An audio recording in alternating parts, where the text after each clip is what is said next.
During 1943 and 44, hundreds of workmen arrived unheralded at Southampton Docks.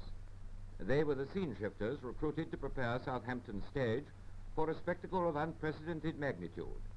Mulberry Port was being produced. The general idea of the Mulberry Port scheme was to prefabricate a harbour. Vast pierheads, pierced by mooring columns, were to be linked to the land by floating moles and protected from the possibility of heavy seas by concrete breakwaters sunk at the required spot. By means of this artificial harbour, the indispensable doorway to Hitler's Europe was prepared for the passage of the invasion troops.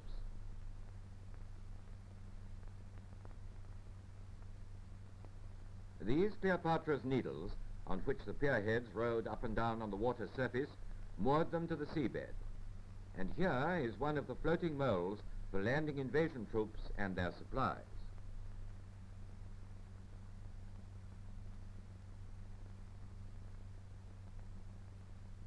And this, a finished pontoon, ready for action.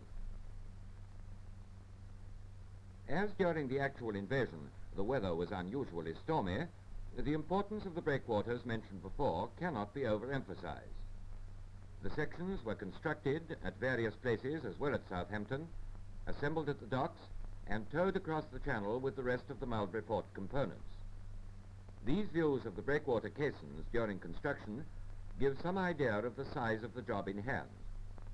Southampton was undoubtedly the choice of location for the work.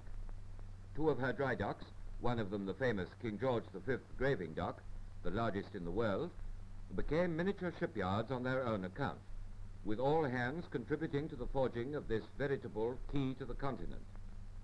As 0 hour approached, so was the construction work intensified. Men were engaged night and day on this all-important task with surprisingly little interruption from enemy planes.